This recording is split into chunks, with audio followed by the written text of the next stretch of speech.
بسم اللہ الرحمن الرحیم۔ ساری تعریف اللہ کے لیے، درود اور سلام محمد اور آل محمد۔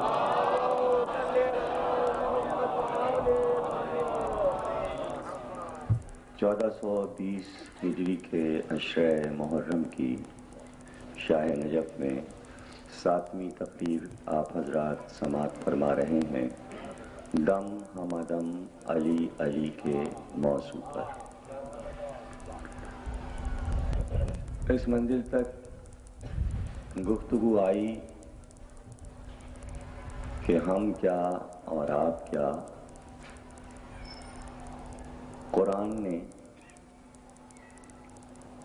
علی کا نام لے کر آغاز کیا اور اختتام کیا۔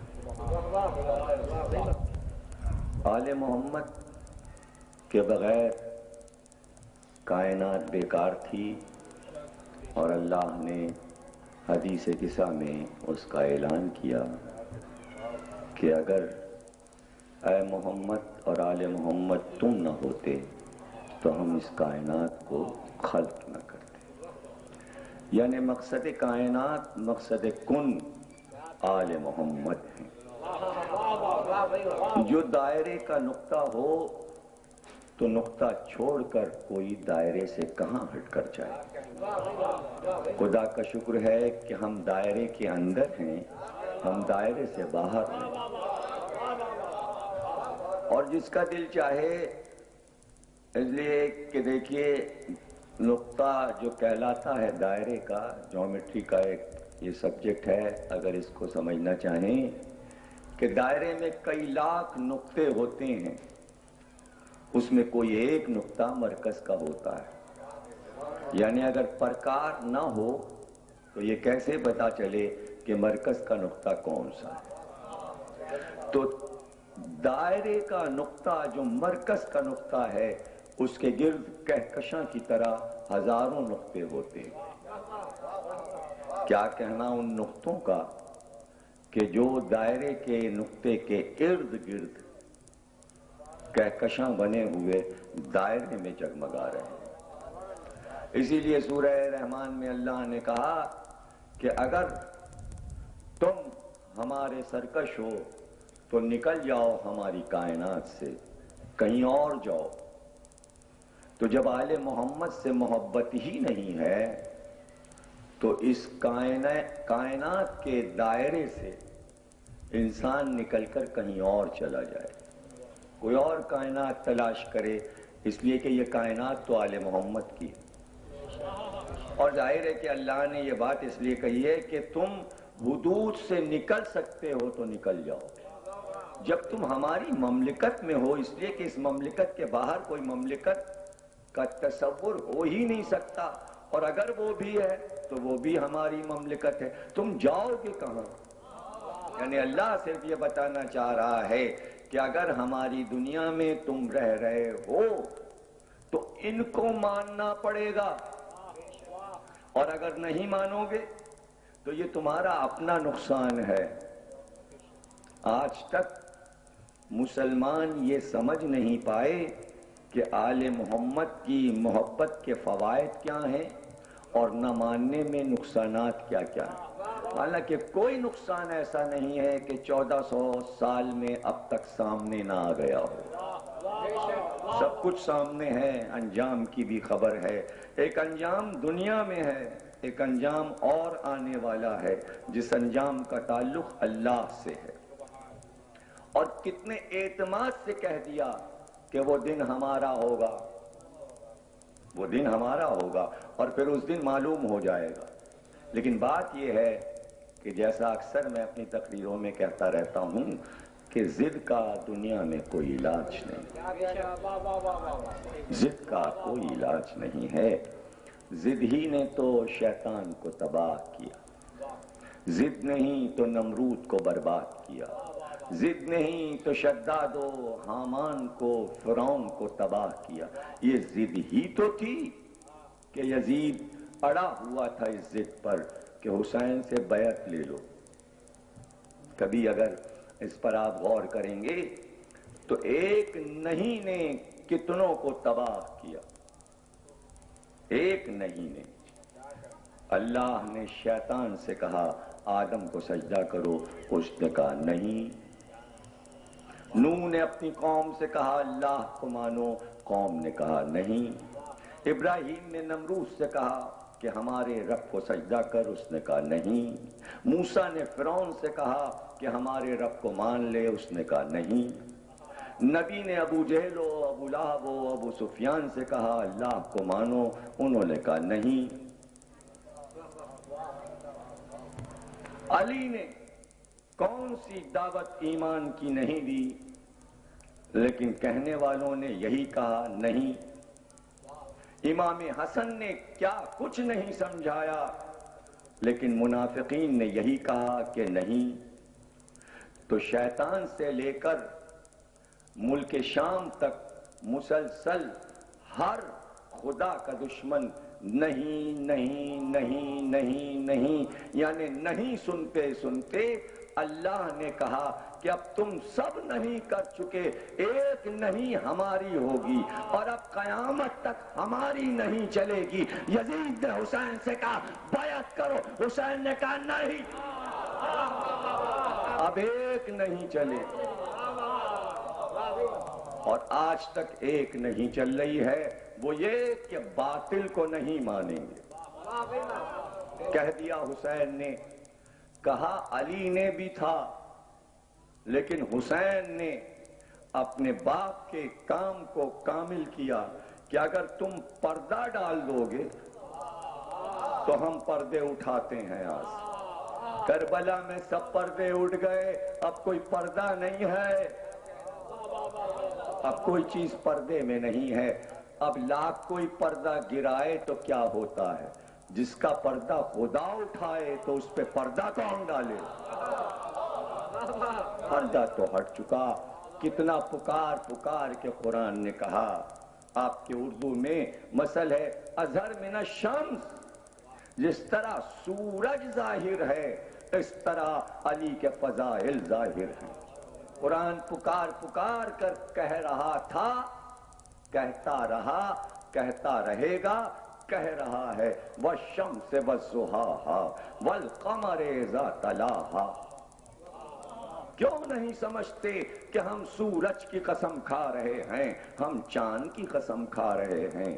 ہم کو سورج کی قسم اور اس کی روشنی کی قسم، ہم کو چاند کی قسم کہ جب چاند سورج کے پیچھے پیچھے آئے، والقمر اذا تلاها، اس چاند کی قسم جو سورج کے پیچھے پیچھے آئے۔ یعنی اللہ کبھی ناقص چیز کی قسم نہیں کھاتا، بلکہ اس چاند کی قسم کھا رہا ہے جو سورج کے پیچھے آتا ہے۔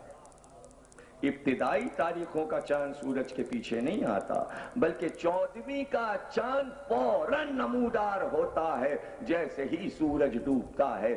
مجھے کامل چاند کی قسم، مجھے 14ویں کے چاند کی قسم، مجھے سورج کی قسم۔ حضرت امام جعفر صادق صلوات اللہ سلام علیہ سے پوچھا گیا کہ یہ سورج کی قسم اور چاند کی قسم اللہ نے کیوں کھائی؟ تو کہا تو سمجھا نہیں، سورج سے مراد ہے اللہ کہہ رہا ہے مجھے آفتاب رسالت کی قسم، اور یہ جو چاند کی قسم کھا رہا ہے اس کے معنی یہ ہے کہ مجھ کو علی کی قسم، مجھے قمر امامت کی قسم، اور سورج کے ساتھ جو یہ کہہ رہا ہے کہ مجھے سورج کی روشنی کی قسم، یہ سورج کی روشنی زہرا ہیں، رسول آفتاب رسالت ہیں، اور اس کی روشنی جناب فاطمہ ہیں۔ قرآن پکار رہا ہے، یہ ہیں دین اسلام کے آفتاب اور مہتاب، ایک نبی ہیں اور ایک علی ہیں۔ آج تک اس پر بحث ہے کہ اللہ نے رسول کو سورج کیوں کہا اور علی کو چاند کیوں کہا۔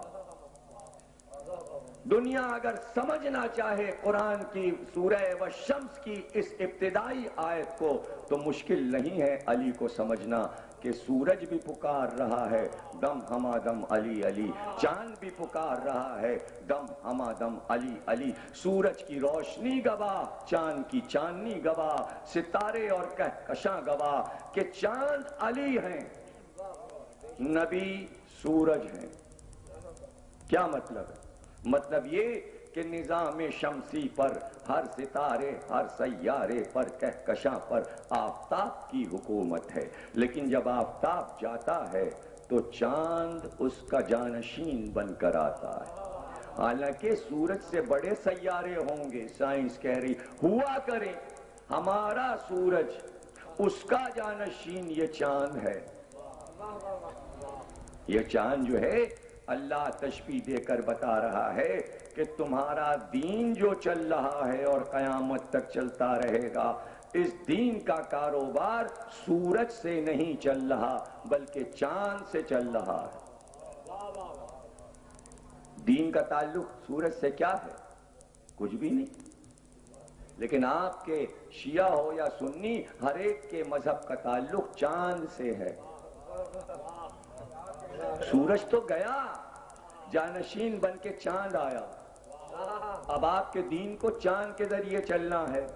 اس کو میں سمجھا دوں، ذرا سا اسے سمجھ لیں کہ ہندوستان میں جتنی قومیں آباد ہیں تو ان کا ایک عقیدہ ہے، وہ یہ کہتے ہیں کہ اللہ نے دو خاندان پیدا کیے، آسمان سے اتارے، جو حکومت کرتے ہیں اور حکومت کرتے رہیں گے۔ ایک ہے سوریہ ونشی، ایک ہے چندر ونشی۔ ایک سورج کا خاندان ہے، ایک چاند کا خاندان ہے۔ وہ کہتے ہیں سوریہ ونشی حکومت ختم ہوئی اور اب آنے والے دور میں جو ہادی ظہور کرے گا وہ چندر ونشی ہوگا، یعنی وہ چاند کے خاندان کا ہوگا، اس کا تعلق چندر ونشی خاندان سے ہوگا، چندرما سے اس کا تعلق ہوگا۔ یہی ہم بھی کہہ رہے ہیں کہ آنے والا چندرما ہے، آنے والا چاند والا ہے۔ تو کسی کا بھی عقیدہ ہو اور سورج اور چاند کا بیان کسی کی کتاب میں، توریت میں، انجیل میں، زبور میں، گیتا میں، رامائن میں، جہاں بھی آپ پڑھیں گے تو یہی گفتگو پائیں گے، لیکن قرآن نے اس سے اعلیٰ گفتگو کی۔ اس نے کہا کہ میرا نبی سورج ہے اور اس کا ولی چاند ہے۔ کیوں کہا؟ اس لیے کہا کہ دین کا تعلق اب علی سے ہے۔ تو مثال دی اللہ نے چاند کی کہ اگر نہیں سمجھ میں آ رہا ہے کہ اس دین کو اب علی چلائیں گے تو چاند سے سمجھو۔ سورج سے دین نہیں چل رہا، دین چاند سے چل رہا ہے۔ چاند ہو تو رمضان کے روزے شروع ہوں، چاند ہو تو عید ہو، چاند ہو تو بقرعید ہو، چاند ہو جائے تو زکوٰۃ کا مہینہ آئے۔ دین کا تعلق چاند سے ہے، سورج کی کمیٹی پاکستان میں نہیں ہے، کمیٹی چاند کی ہے۔ اور یہ اہتمام ہے کہ چاند کو دیکھنے کے لیے اس لیے کہا کہ دین کا تعلق اب علی سے ہے۔ تو مثال دی اللہ نے چاند کی کہ اگر نہیں سمجھ میں آ رہا ہے کہ اس دین کو اب علی چلائیں گے تو چاند سے سمجھو۔ سورج سے دین نہیں چل رہا، دین چاند سے چل رہا ہے۔ چاند ہو تو رمضان کے روزے شروع ہوں، چاند ہو تو عید ہو، چاند ہو تو بقرعید ہو، چاند ہو جائے تو زکوٰۃ کا مہینہ آئے۔ دین کا تعلق چاند سے ہے، سورج کی کمیٹی پاکستان میں نہیں ہے، کمیٹی چاند کی ہے۔ اور یہ اہتمام ہے کہ چاند کو دیکھنے کے لیے علماء میٹنگ کرتے ہیں کہ نظر آ جائے۔ توجہ کیجئے گا، نظر آ جائے، اور ہر عالم کی یہ کوشش ہوتی ہے اور خصوصاً حکومت کی کہ 29 کو ہو جائے تو بہتر ہے، اتنی جلدی ہے چاند کو دیکھنے کی۔ سمجھ رہے نا؟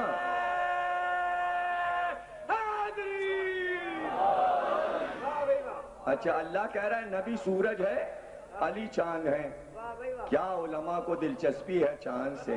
سورج کی پرواہ کسی کو نہیں ہے، اس لیے پرواہ نہیں کہ اگر پوچھئے گا تو وہ کہیں گے چاند تو ہمیں جلائے دے رہا ہے۔ پتہ چلا سورج تو ہمیں جلائے دے رہا ہے۔ اور آج کل کی دھوپ تو سورج میں جلال ہے، سورج ہی تو جلائے گا، سوا نیزے پہ آئے گا سوانحے پر آئے گا. اب نہیں سمجھے کہ نبی اپنا دین جلال کے حوالے کر کے نہیں گیا، جمال کے حوالے کر کے گیا. اگر اللہ علی کو بھی سورج بنا دیتا تو آج ہم دیکھتے کہ کون اس مدھم چاندنی میں یوں زندگی گزار سکتا. بھائی نہیں، آپ غور نہیں کر رہے ہیں، سارے لوگ غور نہیں کر رہے ہیں. علی چاند ہیں، نبی سورج ہیں. قرآن کہہ رہا ہے نبی سورج ہیں، علی چاند ہیں. علی چاند ہیں. کیوں نہیں کہا اللہ نے کہ ہم ستارے کی مثال دے رہے ہیں؟ چاند بنایا. چاند کیوں بنایا؟ اس پہ بھی غور کیجئے کہ علی کو چاند اور نبی کو سورج کیوں بنایا. اس لیے کہ امت کچھ ستارے بنانے والی تھی، ورنہ اس تشبیہ کی ضرورت کیا تھی؟ تم ستارے بناؤ گے. اچھا ستارے بنے کیوں؟ اس کے معنی اس آیت کی تفسیر پہ یقین تھا کہ اب ہم سورج بن نہیں سکتے، ہم چاند بن نہیں سکتے. اللہ نے نبی کو سورج بنا دیا، علی کو چاند بنا دیا. اب بچا کیا؟ تارے ہی تو بچے. ستارے ہم بن سکتے ہیں تو لوگ ستارے ہی بن گئے. ستارے بننا اور ہے، ستارہ چاند تو نہیں بن سکتا. ستارہ چاند کی جگہ تو نہیں لے سکتا. یعنی سورج جب ڈوبے گا تو اس کا جانشین چاند ہی بنے گا، ستارہ تو جانشین نہیں بنے گا. تو ستارے بنا لیجئے، نبی کا جانشین ستارہ نہیں بن سکتا، رہے گا چاند ہی.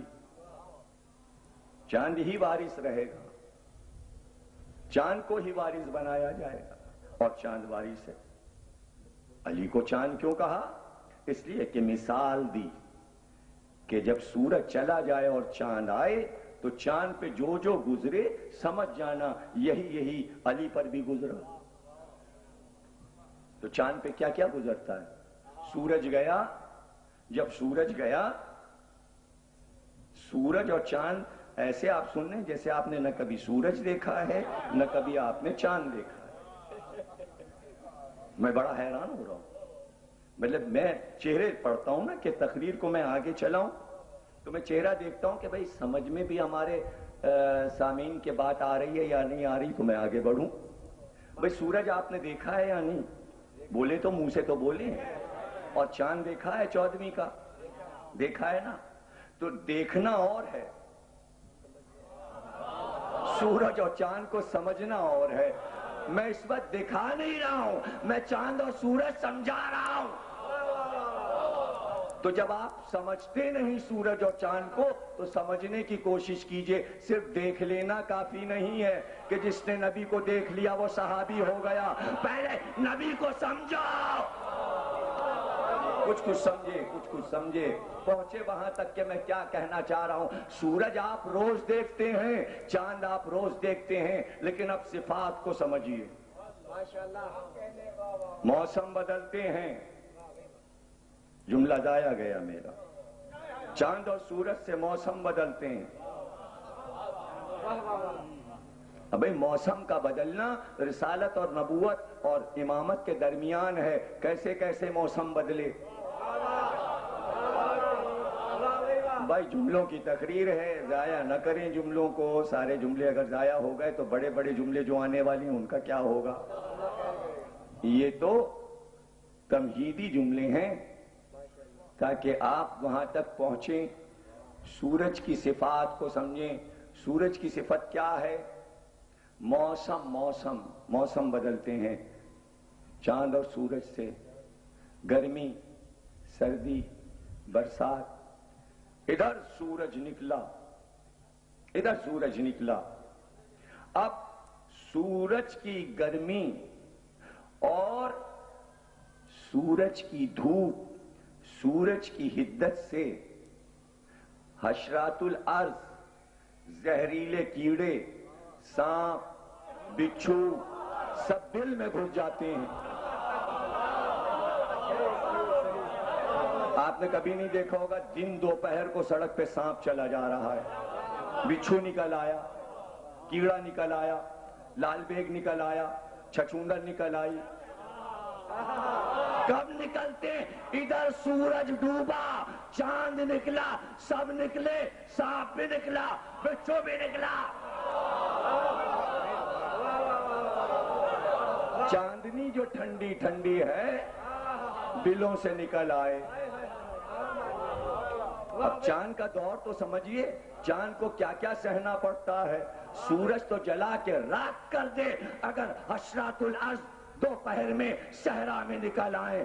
ارے چاند رحمت ہے، عکس ہے سورج کا. ایسی رحمت کہ چاروں طرف سے زہریلے کیڑے نکل آئیں چاند کی مدھم چاندنی میں. تو نکل آئے. چاند بھی نکلا ہوا ہے. اگر سب نکل آئے تو چاند کا کیا بگڑا؟ چاند نے اپنی چاندنی روکی نہیں، چاند نے اپنی ٹھنڈک روکی نہیں. بس چاند نے یہی کہا حشرات الارض سے کہ تم چاند پہ خاک نہیں ڈال سکتے. چاند پہ خاک نہیں ڈال سکتے. دوسرا محاورہ دوں، چاند پر تھوکا نہیں، ابھی بھی مت، آپ وہاں تک پہنچ نہیں رہے. بلکہ حشرات الارض کو یہ کہنا پڑا چاند سے کہ اے چاند اگر تو نہ ہوتا تو ہم ہلاک ہو جاتے.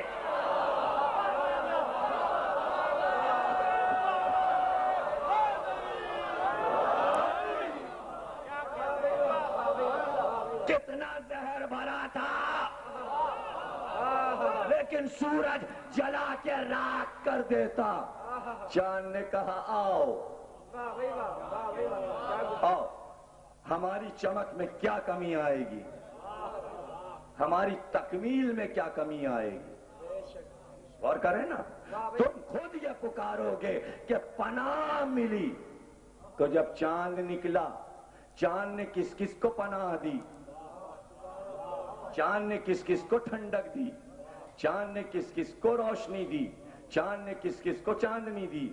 ارے جب چاند نکلتا ہے تو کیا چاند گھروں کے صحن سے اپنی چاندنی روک لیتا ہے؟ کافر کا گھر ہو وہاں بھی چاندنی، مومن کا گھر ہو وہاں بھی چاندنی، منافق کا گھر ہو وہاں بھی چاندنی. چاندنی تو ہر جگہ پھیلی ہے. اب چاندنی کو اٹھائے کون؟ یہ چاندنی ہوتی تو تہ جاتی. وہ چاندنی تو جائے خود سمیٹے تو سمٹے، اور سمٹ کر جائے کہاں؟ یہاں سمٹی تو وہاں پھیلی، وہاں سمٹی تو یہاں پھیلی. اس لیے کہ چاند ایک دنیا میں تو ہے نہیں، چاند ادھر بھی چاند ادھر بھی.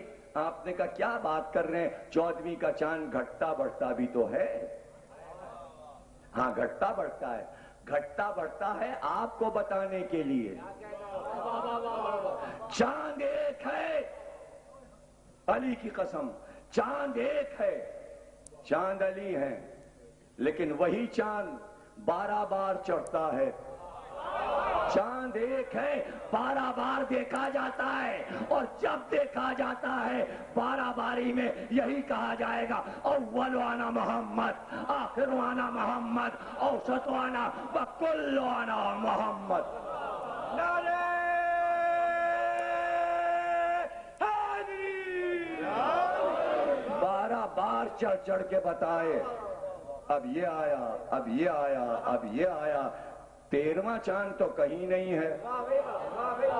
چاند تو 12 ہی ہیں. 12 بار ظہور کرتا ہے، 12 بار ظہور کرتا ہے، اور 3 دن کے لیے غیب میں جاتا ہے.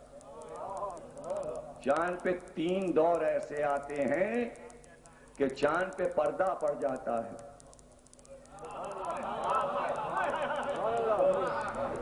جنتری دیکھیے، ابھی شادی کی تاریخ رکھنا ہے، ان کا دیکھیے اس میں نہ رکھیے گا قمر در اقرب.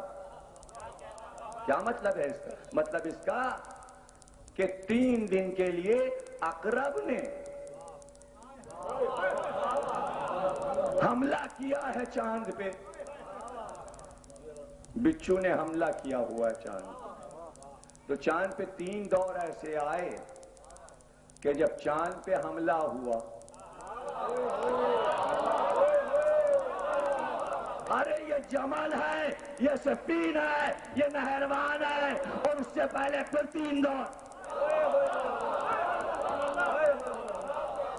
نبی نے بتا دیا کہ علی کو میں نے چاند کیوں بنایا ہے، تاکہ چاند سے تمہیں سمجھنے میں آسانی ہو کہ امامت کیا ہے۔ یہ روشن چاند، اور چاند سورج سے روشنی لیتا ہے، یعنی امامت مظہر نبوت ہے۔ نبوت ایک ایسا آئینہ ہے کہ جس میں عکس الہی ہے، اور امامت ایک ایسا آئینہ ہے جس میں عکس نبوت ہے۔ کتنا روشن ہے چاند، لیکن سائنسداں کہتے ہیں سورج سے روشنی لے رہا ہے، تو امامت نبوت سے ہی سب کچھ لیتی ہے۔ تو چاند روشنی لے رہا، امامت چاند، سورج رسالت۔ غور کریں نا، اب کوئی ستارہ یہ دعویٰ کرے میں ہوں سورج کا جانشین، تو اللہ اس ستارے کو رہنے دے گا؟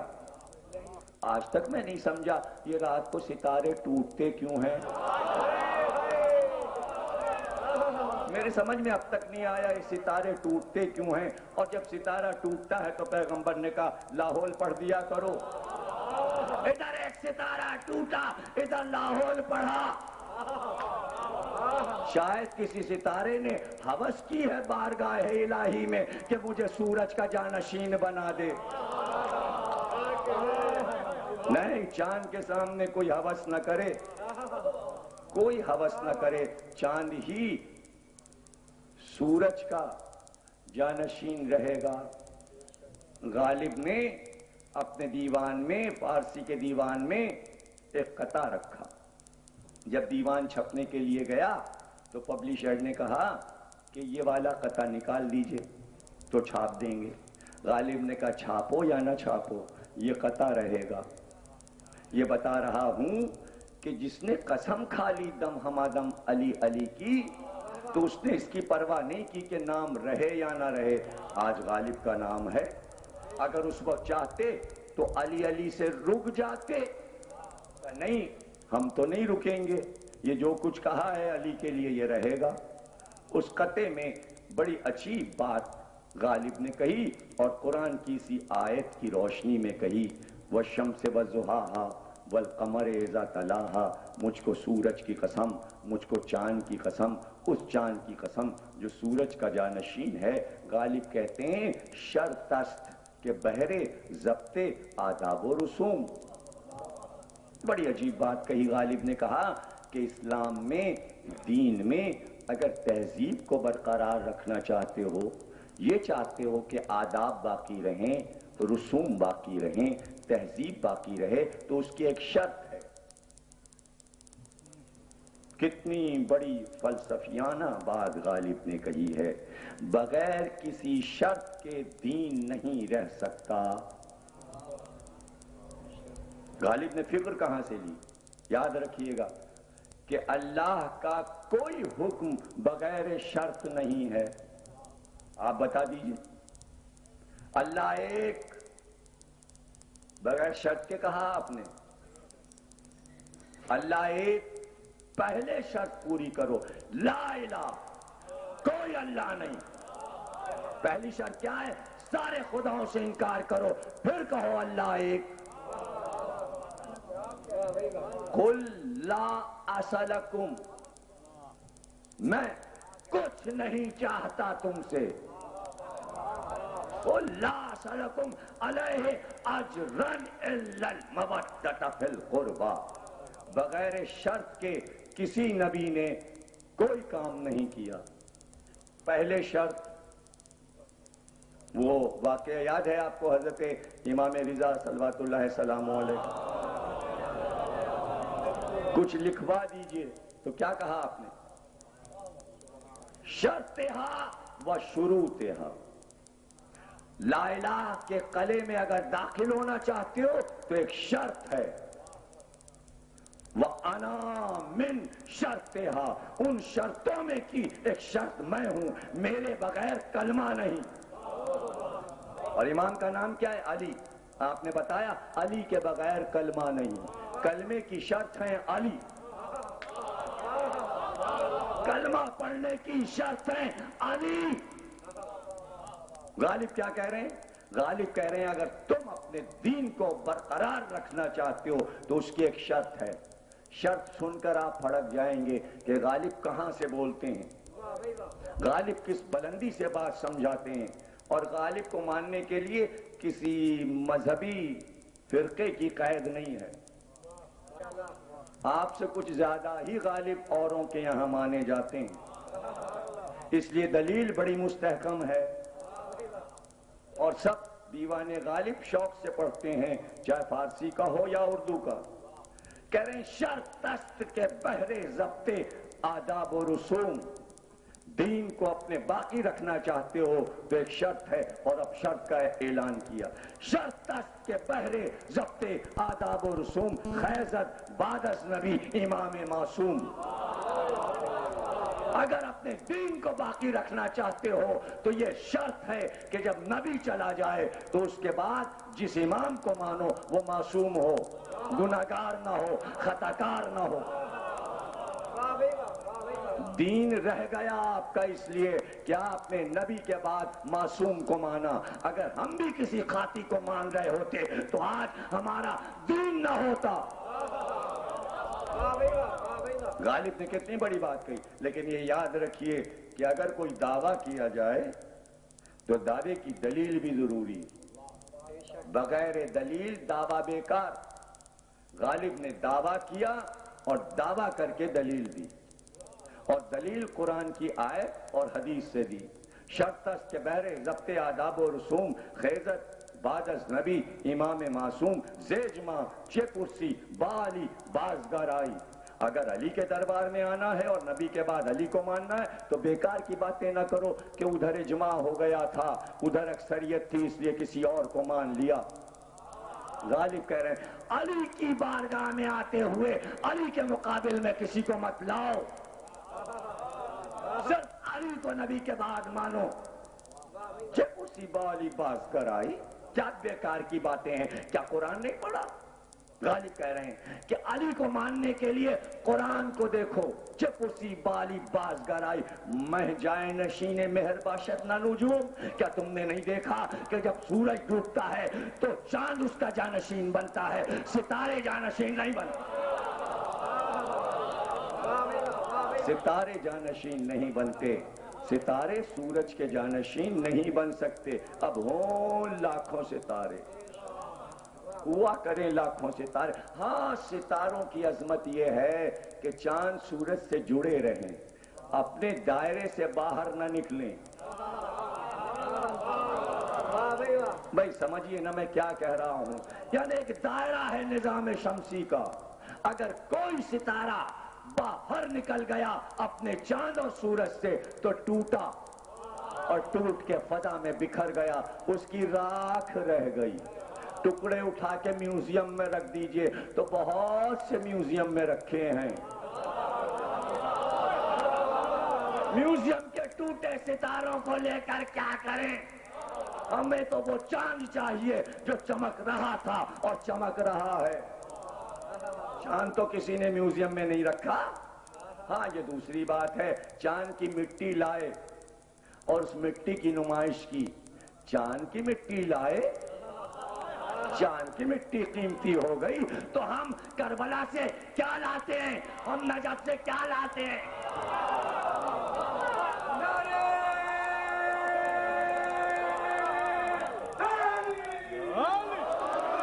تمہیں چاند کی مٹی کی بڑی پرواہ ہے تو قرآن جسے چاند کہہ رہا ہے اس کی مٹی آنکھوں سے لگاؤ۔ ابھی تو ریسرچ ہو رہی کہ اس چاند کی مٹی میں کیا کیا ہے، اس چاند کی مٹی میں کیا کیا ہے۔ ارے ہمارے چاند کی مٹی میں دیکھو کیا کیا ہے، ہمارے چاند کی مٹی میں دیکھو کیا کیا ہے۔ ستارے اگر جڑے ہوئے ہیں سورج سے اور دائرے سے باہر نہیں نکلے تو وہی ستارے رہ گئے۔ وہی ستارے رہ گئے اور اب تک جگمگا رہے ہیں. کیا کہنا ان ستاروں کا؟ ایک قمبر ہیں، ایک کمیل ہیں، ایک میسم ہیں، ایک سلمان ہیں، ایک ابو ذر ہیں، ایک مقداد ہیں، ایک عمار ہیں. کتنے نام لوں؟ یہ 7 ستارے ہیں. یہ مبارک ستارے ہیں اور ان کا ایک ایک ستارہ، سب سے چھوٹا ستارہ دریافت ہوا بہت دور، لاکھوں میل کروڑوں میل دور ہے، پلوٹو. دریافت تو ہوا، بڑی مشکل سے نظر آیا. تو علی کی بزم میں چھوٹے چھوٹے ستارے بھی کبھی بڑے بڑے بن جاتے تھے. ضرورت ہے دیکھیں غور سے، ایسی دوربینیں تو بنائیے کہ بزم علی کے چھوٹے چھوٹے ستارے بڑے ہو کے نظر آئیں. تو یہ دم ہمادم موضوع اس لیے رکھا گیا کہ جن چھوٹے ستاروں کو دنیا نہیں دیکھ پائی ان کو دیکھے کتنے بڑے بڑے ستارے تھے وہ. اور ہم چاہتے یہ ہیں کہ ان چھوٹے چھوٹے ستاروں کو بھی دکھا دیں جو بارگاہ علی میں یعنی چاند سے منسلک تھے، جنہوں نے چاند سے رشتہ نہیں توڑا. ایک بڑے ستارے کا ذکر ہم نے کیا تھا میسم کا، ایک چھوٹے سے ستارے کا ذکر آج کرتے ہیں جس کا نام بہت کم لوگوں نے سنا ہوگا. علی کی بارگاہ میں علی کا ایک صحابی تھا، اس کا نام تھا ترمہ بن عدی بن حاتم طائی. حاتم طائی کا نام آپ نے سنا ہے نا، سخاوت میں مشہور ہے. قبیلہ بنی طے کا سردار حاتم طائی، اس کا پوتا ترمہ بن عدی بن حاتم طائی، سخی حاتم کا پوتا، علی کا صحابی. پوتے نے سوچا ہوگا نا کہ میرے دادا سے کہیں زیادہ سخی ہے تو اس کے گھر کی غلامی، ورنہ یوں ہی آ گیا اتنے مشہور آدمی کا پوتا اور علی کا غلام، اور علی کا غلام. قبیلہ بنی طے کے لوگ عرب میں بہت لمبے قد کے ہوتے تھے، طویل القامت ہوتے تھے، یعنی کچھ زیادہ ہی قد ہوتا تھا ان کا عام لوگوں سے. بہت لمبے لمبے قد کے قداوت قبیلہ طے کے لوگ. ترمہ بھی لشکر علی میں طویل القامت تھے. ترمہ بن عدی بن حاتم طائی. صفین کی جنگ چھڑنے والی تھی کہ مخالف قوم کا خط آیا. خط میں یہ لکھا تھا، یا علی تم ہمارا مقابلہ نہیں کر سکتے، بہتر یہ ہے کہ ہم سے جنگ نہ کرو، ہمارے پاس بہت بڑا لشکر ہے، قوت ہے، ملک ہے. جب خط ملا علی کو تو علی نے اس خط کا جواب لکھا. جواب لکھوا کر کاتب سے اپنے ستاروں کو دیکھا، اپنے ستاروں کو دیکھا کہ یہ خط لے کر کون جائے گا. ایک بار نظر دوڑا کر چاند نے ستاروں پہ نظر دوڑائی اور ایک ستارے پر علی کی نگاہ رکی. ترمہ بن عدی بن حاتم طائی، میرا یہ خط لے کر تم جاؤ، شام جاؤ یہ خط پہنچا دو. جواب خط. ترمہ اٹھے اپنی جگہ سے، جھک کے ادب سے علی کے ہاتھ سے خط لیا. پہلے اسے چوما، آنکھوں سے لگایا، امامہ اتارا، خط کو سر پہ رکھا، پھر امامہ پہن لیا. یوں جاتا ہے علی کا خط، یوں پیغامبر جاتا. اب چونکہ طویل القامت تھے اس لیے گھوڑے پہ بیٹھ نہیں سکتے تھے. گھوڑے پہ بیٹھیں تو پیر لٹکتے رہتے تھے زمین کے، زمین میں پیر لٹک جاتے.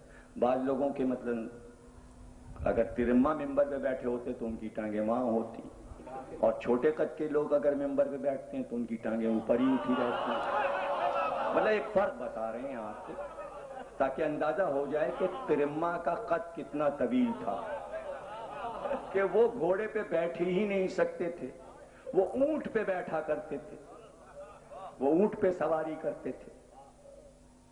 اونٹ پہ بیٹھے، علی کا خط لیا، روانہ ہو گئے. اس وقت پہنچے دارالحکومت میں مخالف کیمپ کے کہ جب قصر کی چھت پر اوپر حاکم، مشیر اور وزیر سب بیٹھے ہوئے تھے. تو وزیر اور مشیر، شرجیل اور ابولاس دونوں نے کہا ذرا دیکھنا یہ سوار جو آ رہا ہے طویل القامت، اونٹ پہ بیٹھا ہوا، اس کا لباس یہ بتا رہا ہے یہ کوفے سے آ رہا ہے اور ضرور یہ علی کا پیغامبر ہے. جب یہ ہمارے قصر کے پاس سے گزرے گا تو ہم اس سے مزاح کریں گے، اس سے مذاق کریں گے. یعنی دیہاتی ہے، کوفے کے کسی گاؤں کا ہے، اسے بے وقوف بنا کر اس کا مذاق اڑائیں گے. یہ نفسیات ہیں اور یہ چیزیں کبھی ہم ڈسکس کریں تو کوشش کیجئے گا کہ ان باتوں کو بھی آپ سنیں کہ یہ سیاسی نفسیات کیا چیز ہے. یعنی اتنا اس کو نروس کر دو کہ قاصد علی ہمارا جاہ و حشم دیکھ کر ایک دیہاتی کی نظر میں سمائے گا نہیں اور جا کر بیان کرے گا کہ جھوپڑی میں رہنے والا علی، کچے مکان میں رہنے والا علی جب یہ سنے کہ ہماری شان کیا ہے تو دوسرے کو متاثر کیا جائے. لیکن یہ خیال ہی خیال تھا. علی کی بزم کا تعلیم یافتہ کچھ اور ہوتا ہے، علی علی کہنے والا کچھ اور ہی ہوتا ہے. وہ ذہانت کی معراج پہ ہوتا ہے. یعنی علی کی بزم میں اگر طویل القامت بھی ہو تو وہ بے وقوف نہیں ہوتا.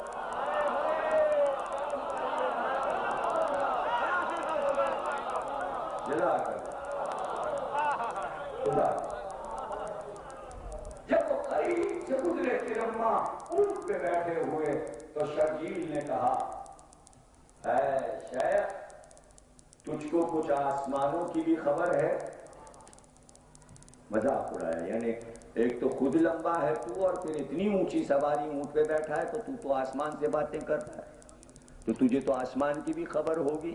یعنی اس کے قد کا مذاق اڑایا. تجھے کچھ آسمانوں کی بھی خبر ہے؟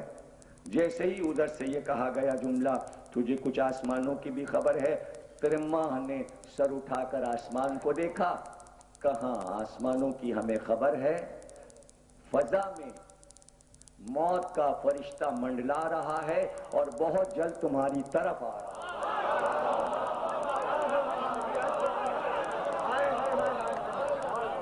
بس جواب جو اس کا سنا تو آپس میں سرگوشی کر کے کہا بے وقوف نہیں ہے. دیکھیے آزمائش تھی، پتہ لگا رہے تھے آنے والے کی فصاحت اور بلاغت کا معیار کیا ہے، حاضر جواب کتنا ہے. کہ اس کے استقبال کی تیاری بھی اس طرح ہونا چاہیے جو اس کا مزاج ہے. پہنچے کہ آپ کچھ قیام کریں کچھ دیر. دربار سجایا جا رہا ہے، دربار آراستہ ہو رہا ہے، اس کے بعد آپ کو بلایا جائے گا. تھوڑی دیر انتظار کیا، وہاں دربار آراستہ ہوا.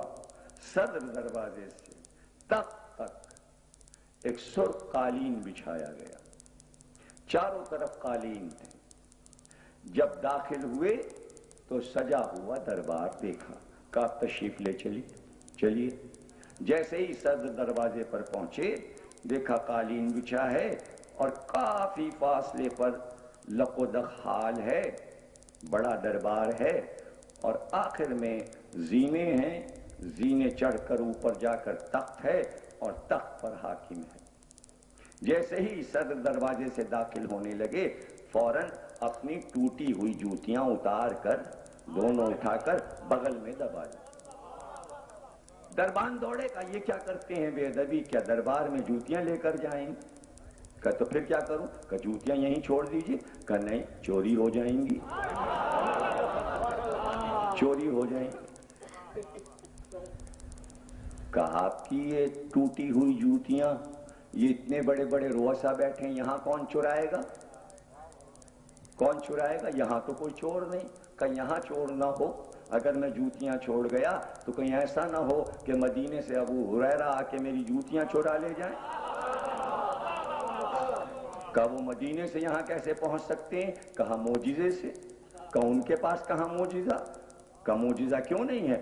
7 ہجری میں تو آئے، 3 برس رہے اور لاکھوں حدیثیں کیسے یاد ہیں؟ معجزہ تو ہے، وہ آ سکتے ہیں. کہ تو وہ آپ کی جوتیاں کیوں چرانے لگے؟ اب یہ صحیح بخاری اور مسلم میں ایک روایت ہے کہ ایک دن یہ ہوا کہ بھوک بہت تھی تو حضور کی جوتیاں لے جا کے بیچ دیں اور کھانا کھانے لگے. حضور ادھر سے گزرے تو کہا ابو ہریرہ کیا کھا رہے ہو؟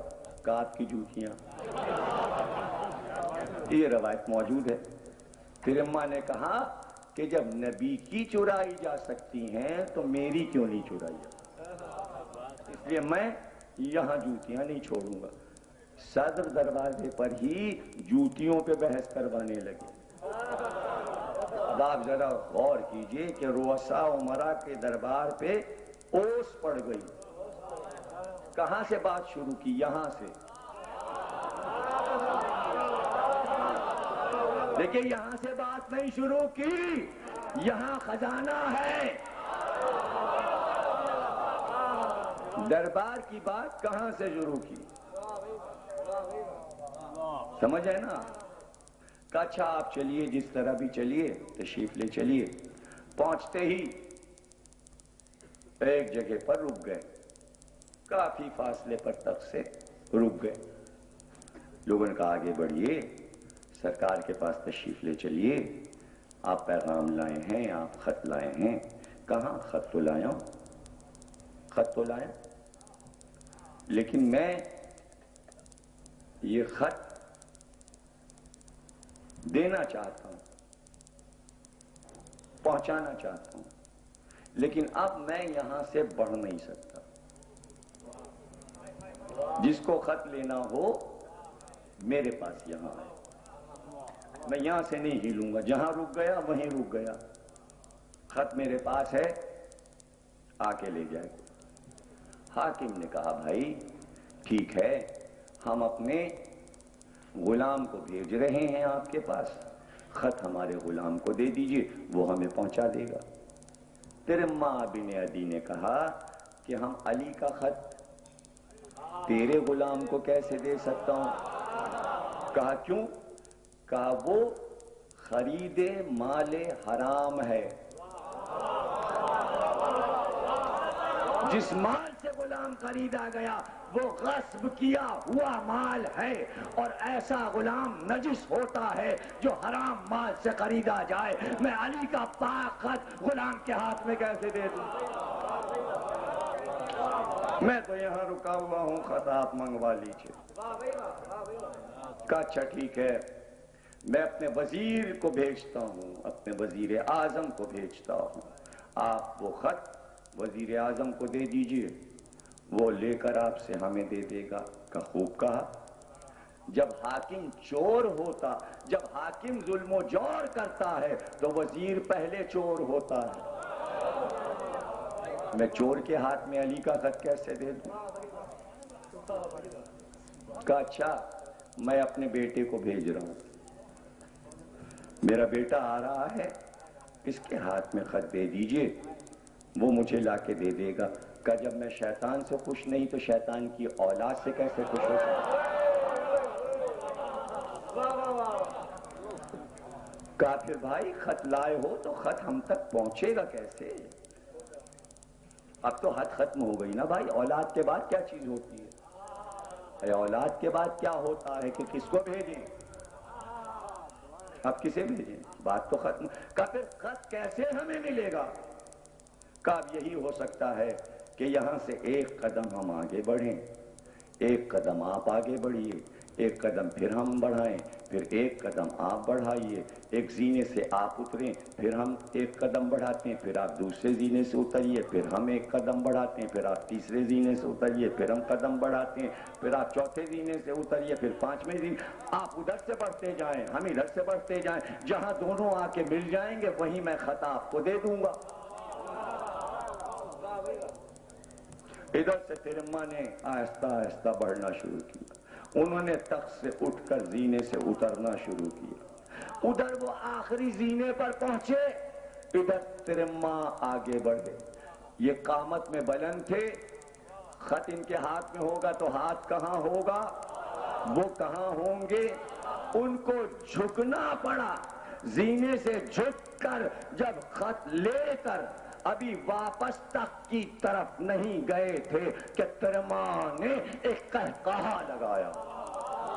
اب بتائیے طویل القامت قہقہا لگائے تو دربار گونج گیا، اس کی بازگشت قہقہے کی چھت تک گئی، تخت پہ بیٹھتے بیٹھتے لرز گئے ہوں گے قہقہے کی آواز سے، اتنا طویل القامت آدمی ہنسے تو کیا ہوگا، کہ بھائی اس میں ہنسنے کی کیا بات، کہ بہت ذہین بنتے ہو، علی کے غلام کی ذہانت نہیں سمجھے، کہ اس میں کیا ذہانت تھی، کہ اگر میں تم سے یہ کہتا یہ علی کا خط ہے، میں سر پہ رکھ کے لایا ہوں، میں آنکھ سے لگا کر لایا ہوں، اور اس کے استقبال کے لیے کھڑے ہو جاؤ تو تم کبھی کھڑے نہ ہوتے، میں نے علی کے خط کا تم سے استقبال اور تعظیم کروایا ہے،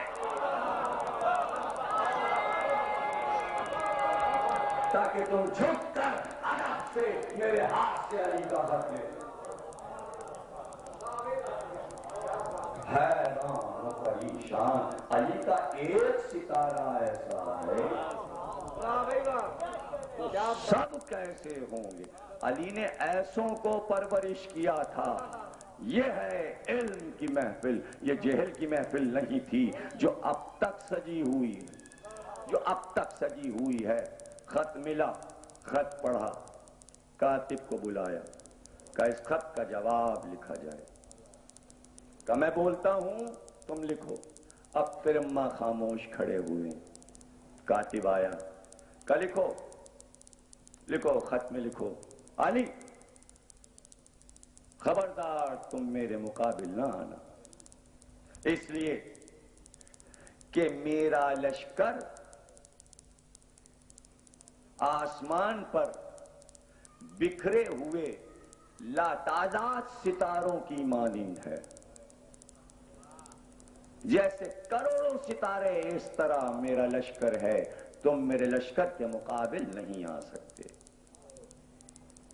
تقریر کا آغاز آپ کو یاد ہے، ادھر کاتب نے جملہ لکھا، پھر اماں نے ایک اور بلند قہقہا لگایا، کہ آپ کیوں ہنسے، کہ اس بات پہ ہنس رہا ہوں کہ تمہارا لشکر ستاروں کی مانند ہے، اور علی کو قرآن نے آپ مہتاب کہا ہے، جب چاند نکلتا ہے تو ستاروں کا نور مدھم پڑ جاتا ہے، تمہارا لشکر اگر میدان میں آیا تو جب علی طلوع کریں گے تو ستارے کہاں ہوں گے، جب 14ویں کا چاند نکلتا ہے تو کہکشاں نظر نہیں آتی، ستارے مدھم پڑ جاتے ہیں۔ پھر اماں نے جب یہ کہا تو کہا اچھا یہ جملہ غلط ہو گیا، کاٹ دو، کاٹ دو، دوسرا جملہ لکھو، لکھو علی ہمارا لشکر ایسا ہے کہ جیسے سرسوں کے لاکھوں دانے شام سے کوفے تک راستے میں بکھرا دیے جائیں، سرسوں کے دانوں کی مانند جو بکھری پڑی ہو راستے میں، سرسوں آپ سمجھتے ہیں نا، رائی کے دانے سے ذرا بڑی سرسوں، جس کا تیل نکلتا ہے سرسوں کا تیل، سمجھ گئے نا، لاکھوں کی تعداد میں سرسوں کے دانے بکھرے پڑے ہوئے ہیں، ایسا ہے ہمارا لشکر۔ ایک اور قہقہا لگایا تیرے اماں نے، کہا آپ کیوں ہنسے، کہا اگر تمہارا لشکر سرسوں کے دانے کی مانند ہے تو علی نے ایک مرغ اصیل پال رکھا ہے، اور وہ سرسوں کے دانے چن چن کر کھاتا ہے، اس کا نام ہے مالک اشتار۔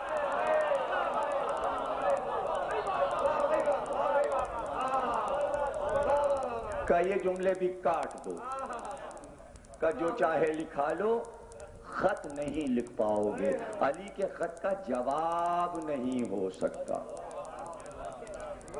علی کے خط کا جواب نہیں۔ اب کیسے خط لکھوایا گیا، کیا ہوا، کیسے ان کو چپ کرایا گیا، لیکن بعد میں یہ ہوا کہ خط لپیٹ کے لفافے میں جب ان کو دیا گیا کہ یہ خط علی کو دے دینا، تو جیب میں خط رکھ کر جب یہ چلنے لگے تو کہا گیا اچھا بھائی تم ہمارے مہمان تھے اور سرکاری مہمان تھے، کچھ اگر تمہیں رقم تحفتاً پیش کی جائے تو تم قبول کرو گے؟ کہ کیوں نہیں قبول کرو، کیوں نہیں لیں گے؟ کہا اچھا۔ ایک تھیلی میں درہم و دینار بھرے ہوئے لائی گئی، کہ یہ رقم تمہاری خدمت میں پیش کی جاتی ہے، تم سفیر بن کے آئے تھے۔ تھیلیاں اٹھائیں، دونوں جیبوں میں بھر کے چلے تو آواز دی کہ بھائی ہم نے اتنا تمہیں مال دیا، تم نے شکریہ تک نہیں ادا کیا، کہ تمہارے باپ کا مال ہے، حکومت علی کی ہے، تم صوبے دار ہو، علی کا مال ہے، شکریہ جا کر علی کا کوفے میں۔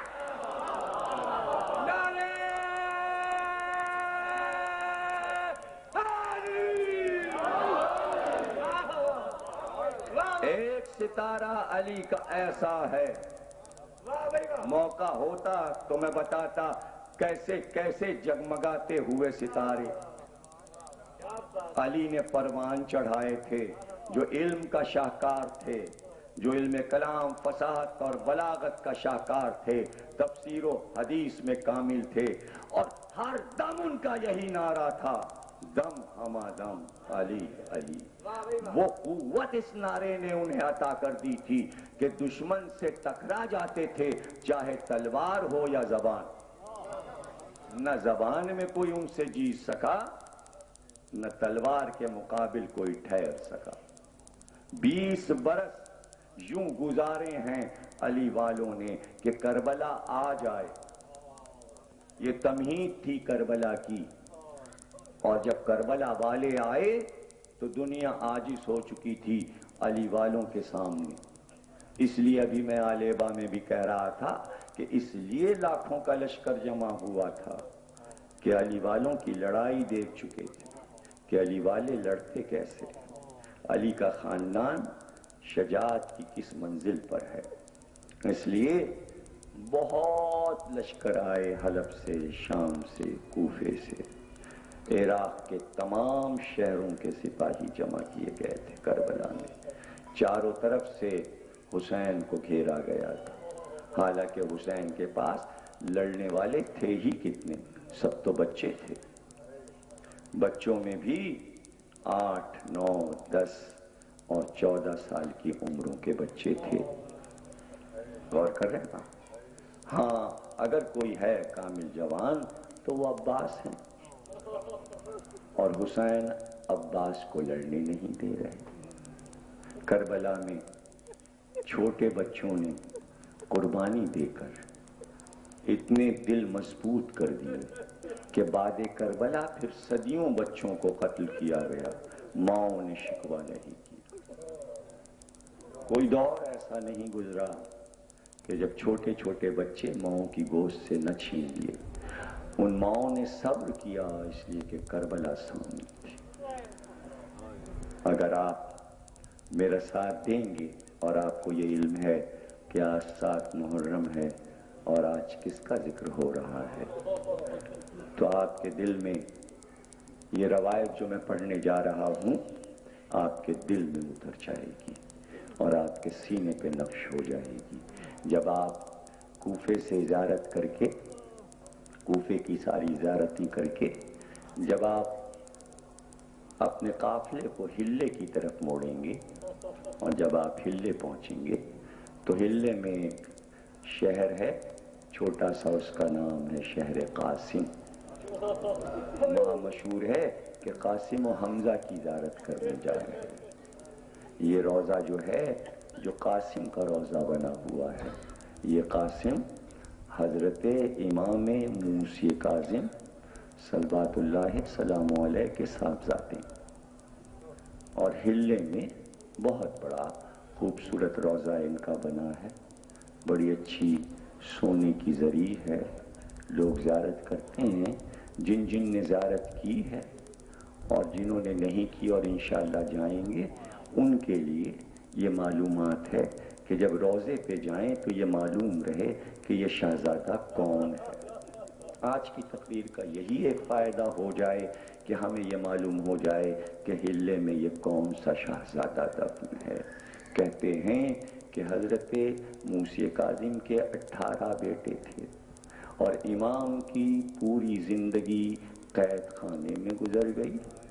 قید خانے سے مر کے نکلے، جنازہ نکلا، چھوٹے چھوٹے بچے گھر میں تھے کہ جب آپ کو قید کیا گیا۔ انہی بیٹوں میں ایک بیٹا قاسم بھی تھا، چھوٹی سی عمر تھی، 14 برس کی عمر تھی قاسم کی کہ ایک دن ماں سے یہ کہنے لگے، اماں بابا کو گئے بہت دن ہو گئے، بابا نہیں آتے، کچھ پتہ بھی نہیں چلتا کہ بابا کہاں گئے۔ اے اماں اگر آپ اجازت دیں تو ہم بابا کو تلاش کر کے لائیں گے، ہم بابا کو ڈھونڈ کے لائیں گے۔ ماں نے کہا قاسم تم بہت چھوٹے ہو، تم بابا کو کہاں ڈھونڈو گے، زمانہ دشمن ہے، زمانے کی نگاہوں سے تم کہاں کہاں چھپو گے۔ یہ آپ کو بتا دیں کہ یہ وہ دور ہے کہ جب بغداد کی دیواروں میں سادات کے بچے چنے جا رہے تھے، جب بغداد کے محل تعمیر ہو رہے تھے اور جب نئی بنیاد رکھی جاتی تو یہ حکم دیتا تھا ہارون رشید کہ محل کی بنیاد نہ رکھنا، پہلے ایک سید بچے کو لاؤ، اس کو کاٹو اور اس کے خون سے گارا بناؤ۔ بغداد کے محل تعمیر ہوئے، سادات کے بچوں کے لہو سے زندہ چن دیا جاتا دیوار میں۔ سادات کے بچوں کو پکڑ پکڑ کر ایک 7 برس کا بچہ سادات کا پکڑا گیا، دور بتا رہا ہوں، اور اس کو دیوار میں چنا جانے لگا۔ مزدور جو دیوار اٹھاتے اور سادات کے بچوں کو دیوار میں چنتے، وہ ملازم تھے کیا کرتے، وہ رو رو کے رہ جاتے، لیکن بادشاہ کے ظالم سپاہی کھڑے رہتے تازیانے لیے ہوئے کہ اس کو دیوار میں چن دو۔ امام حسن کی اولاد میں امام حسن کے خوبصورت پروتے کو، جس کی کالی کالی زلفیں کاندھے پر پڑی ہوئی تھیں، کان میں در پڑے تھے، چاند جیسا چہرہ تھا، ماں کی گود سے چھین کر پکڑا گیا اور مدینے سے لا کر بغداد کی دیوار میں چننے کے لیے اس کو لا کر وہاں پر روک دیا۔ اینٹیں رکھ کے دیوار اٹھانے لگے، دیوار اٹھانے لگے تو ادھر سے ایک شخص گزرا تو اس بچے نے پکار کر کہا سید زادے نے، اے جانے والے اگر مدینے جانا ہو تو میرا ایک پیغام لے کر جا، میرا ایک پیغام لیتا جا۔ وہ رک گیا، اس نے کہا کیا ہے تیرا پیغام؟ کہا میں لے بنی ہاشم میں جانا تو میری ماں کو یہ پیغام دے دینا۔ کہا اگر میں گیا بھی وہاں تو مجھے کیا پتا کہ تیری ماں کون ہے اور میں اس گھر تک پیغام کیسے پہنچاؤں گا؟ تو شہزادے نے رو کر کہا کہ محلہ بنی ہاشم میں جب تو جائے گا، جس گھر سے مسلسل رونے کی آواز آ رہی ہو سمجھ جانا وہی میری ماں ہے۔ اسی گھر کے دروازے پر اتنا پیغام پہنچا دینا کہ اے ماں تیرے بیٹے نے یہ پیغام دیا ہے کہ اماں اب میرا انتظار نہ کرنا، تیرا بیٹا اب واپس نہیں آئے گا۔ کیسے کیسے مظالم سادات پر ہوئے۔ اللہ اللہ، یہی دور ہے کہ جب ماں قاسم سے کہتی ہیں بیٹا زمانہ پرا شوب ہے، تم کہاں جاؤ گے اور اپنے باپ کو کہاں تلاش کرو گے؟ بیٹے نے کہا ماں ہم بابا کو ڈھونڈ کے لائیں گے، ہم چھپا لیں گے اپنے آپ کو، ہم کسی کو یہ نہیں بتائیں گے کہ ہم سید ہیں۔ ہائے وہ دور بھی سیدوں پر آیا کہ جب سید زادے یہ نہیں بتا سکتے تھے کہ ہم علی کے خاندان کے ہیں، ہم نبی کے خاندان کے ہیں، اپنے کو چھپا کر جیا کرتے تھے۔ گھر سے نکلے تو ماں نے سامان سفر ساتھ کیا، کچھ کرتے کچھ کپڑے ساتھ کیے، کچھ کھانا ساتھ کیا۔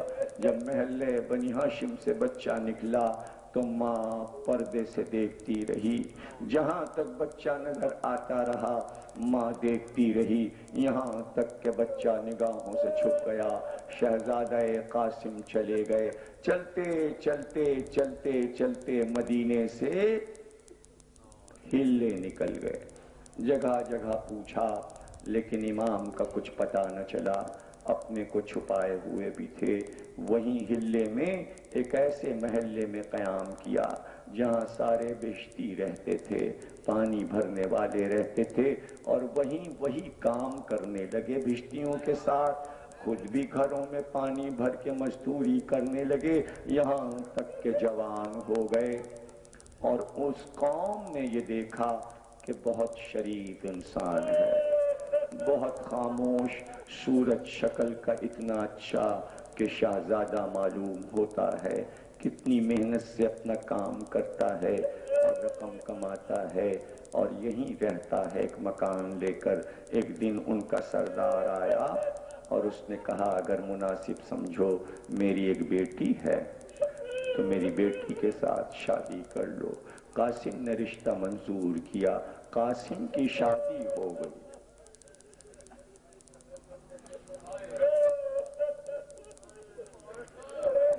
میرا مجمع جو مجھے اگر مارٹن روڈ میں 2 سال سے سن رہا ہے اور اگر میرے اشارے نہیں سمجھتا تو پھر میں یہ سمجھوں گا کہ میری محنتیں سب بیکار ہو گئی۔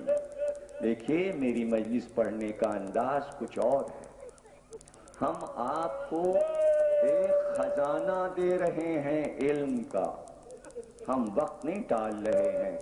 آپ ہمارے اشارے کو نہیں سمجھے کہ آج کیا پڑھنا ہے ہمیں اور ہم کیا پڑھ رہے ہیں۔ قاسم کی شادی ہو گئی، قاسم کی دلہن بیاہ کر گھر میں آ گئی۔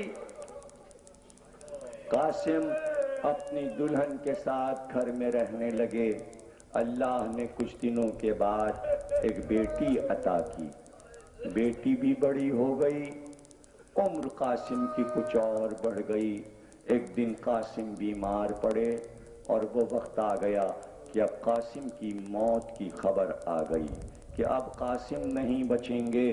تو ایسے میں جب کہ بستر پر پڑے ہوئے تھے اور اب موت کا فرشتہ قریب آ گیا تھا، قاسم نے اپنی زوجہ کو قریب بلایا اور کہا سنو، اب میں بچوں گا نہیں، اب میں مر جاؤں گا، تم سے صرف اتنا کہنا ہے کہ ذرا اپنے باپ کو بلا لاؤ، وہ اس قوم کا سردار ہے، میں اسے کوئی بات بتانا چاہتا ہوں تاکہ اس کو میں کوئی بات بتا دوں۔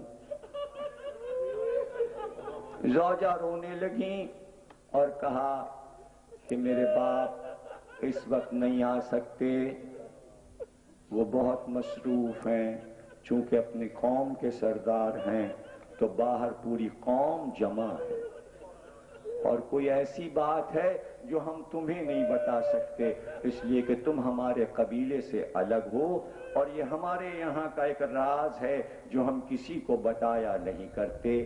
کہا تو میں مر جاؤں گا، میں کس کو بتاؤں گا تمہارا راز؟ مجھے بتاؤ، میری موت سے بڑھ کر کون سا ضروری کام ہے کہ تمہارا باپ اس کو انجام دے رہا ہے؟ میرے حق کی قسم مجھے بتاؤ کہ کون سا بڑا کام تمہارا باپ کر رہا ہے؟ تو رو کر کہا اے میرے والی، ہمارا ایک امام بغداد کے قید خانے میں تھا، اس کا نام موسی کاظم ہے، آج وہ مر گیا۔ جزاک اللہ، کیا کہنا، آج وہ مر گیا، اس کا لاشا بغداد کے پل پہ رکھ دیا گیا ہے، موت کی خبر آئی ہے، میری پوری قوم میرے باپ کے پاس پرسے میں آئی ہے، میرا باپ اپنے امام کا ماتم کر رہا ہے۔ آپ ہی سمجھ سکتے ہیں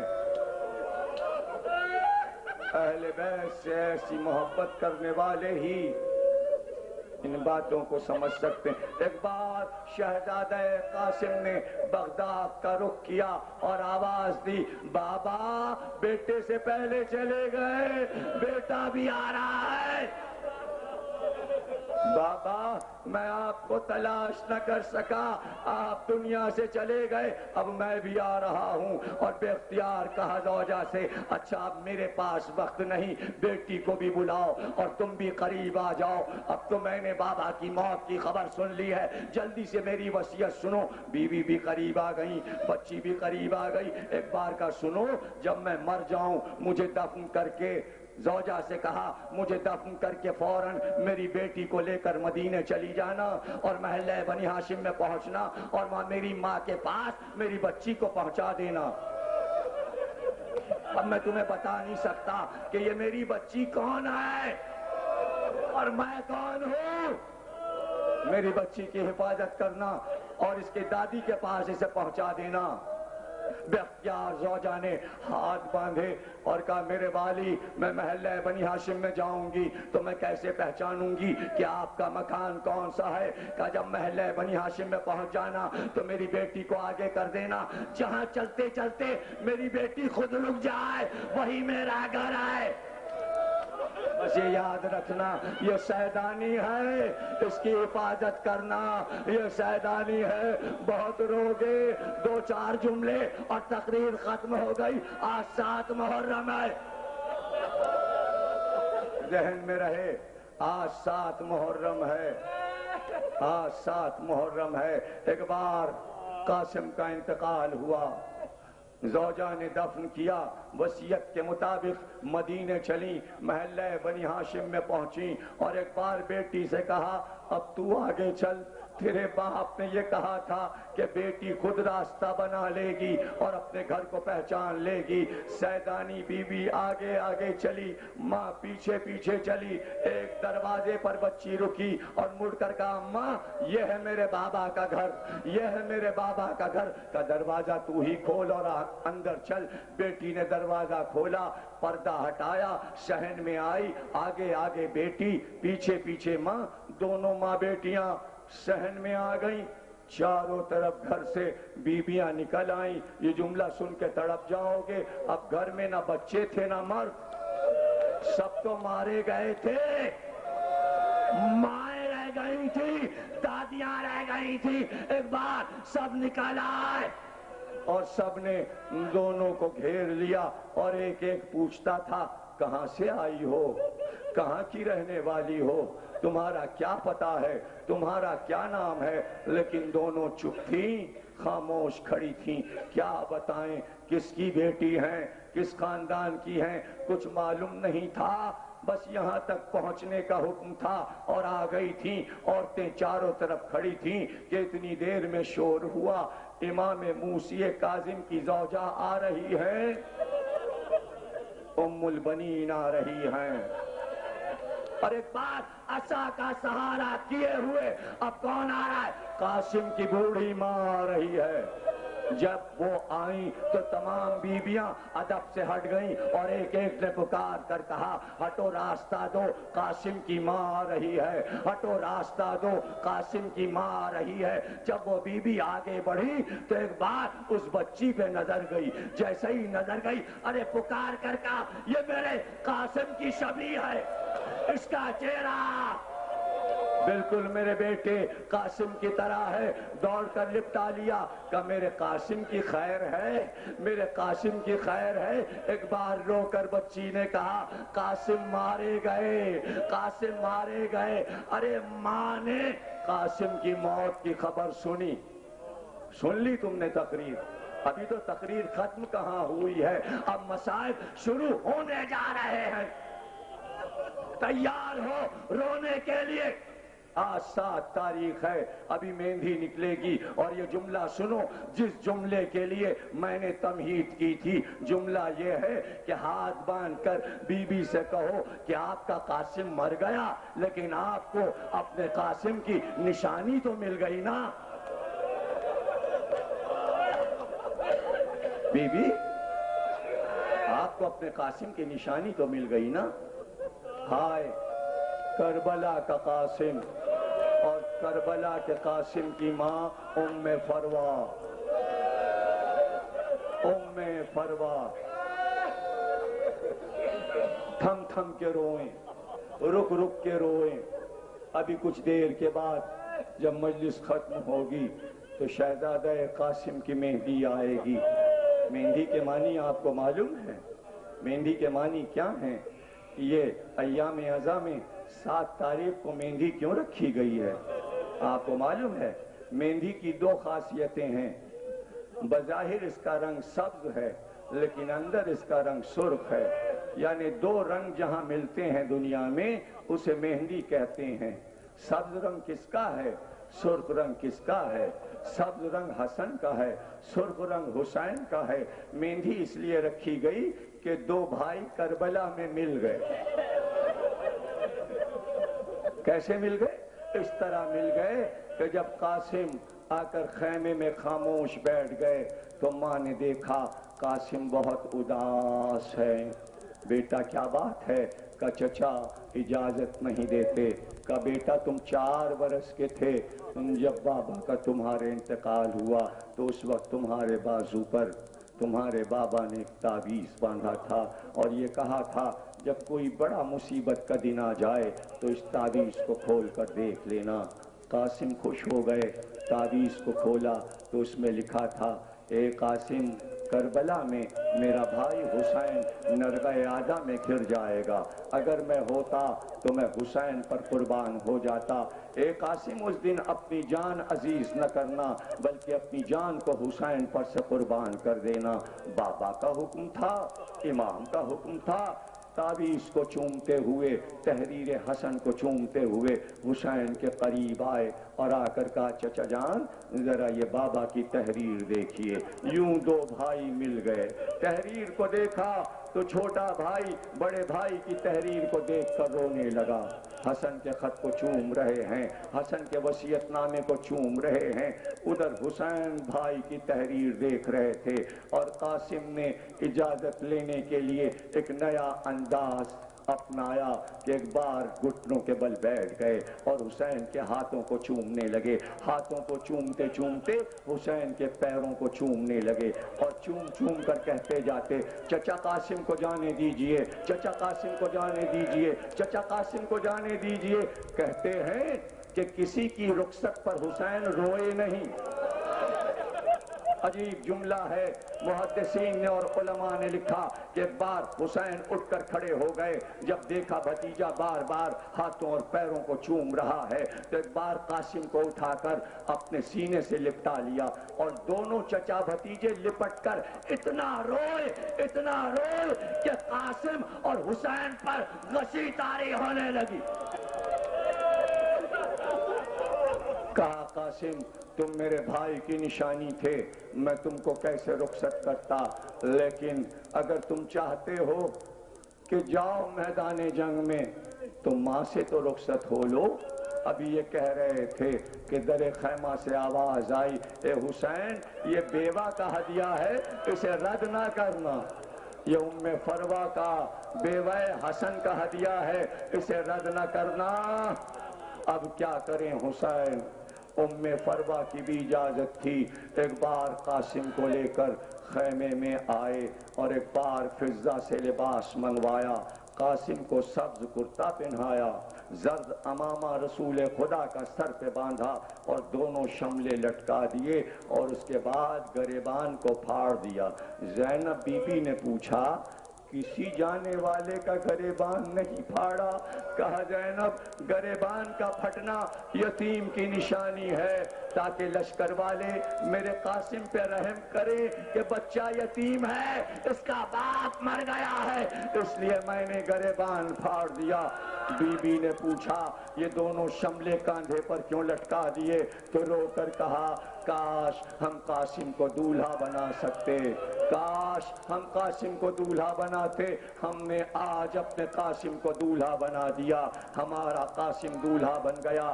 ایک بار ہاتھ کو پکڑا لے کر باہر آئے، گھوڑے پر خود گود میں لے کر قاسم کو سوار کیا۔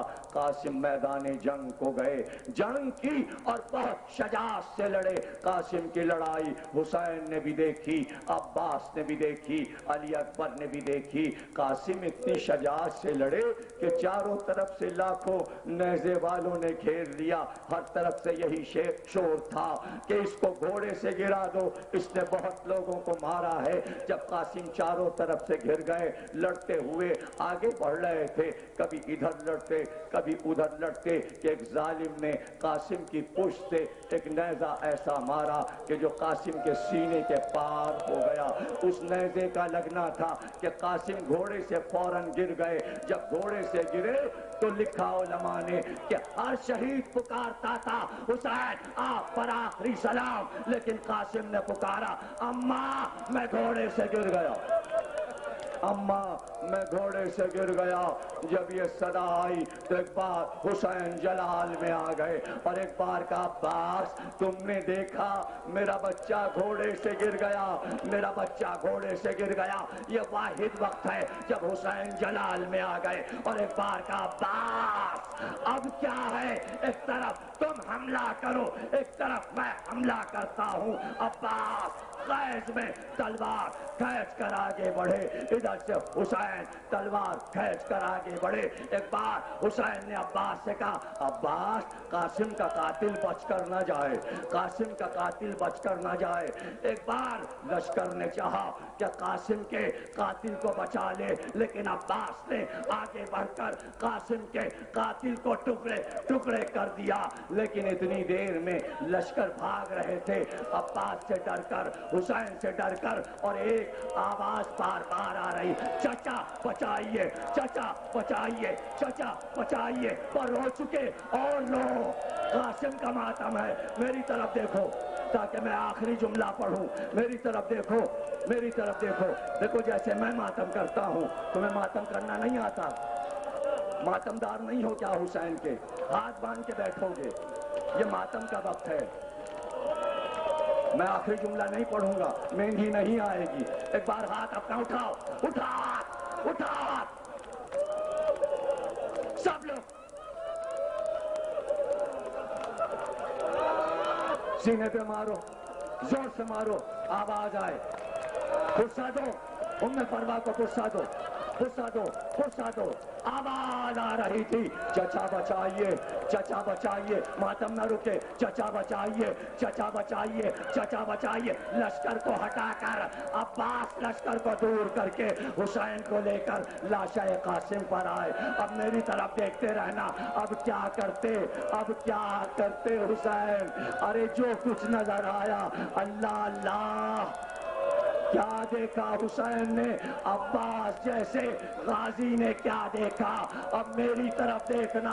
ایک بار حسین نے یہ کیا، حسین نے یہ کیا کہ اپنی عبا دوست سے اتاری اور اتار کر زمین پر بچھائی اور دوڑ دوڑ کر کچھ چیزیں چن کر رکھتے جاتے تھے، رکھتے جاتے تھے، اور ایک بار اپنی عبا کو لپیٹا اور لپیٹ کر کاندھے پر رکھ کر خیمے کی طرف چلے۔ جملہ سنو، ماں درے خیمہ سے دیکھ رہی تھی حسین آئے تو ام فروا نے کہا حسین میرے بچے کا لاشا نہیں لائے، میرے بچے کا لاشا نہیں لائے۔ کہا بی بی تمہارے قاسم کا یہ لا، حسین حسین حسین حسین۔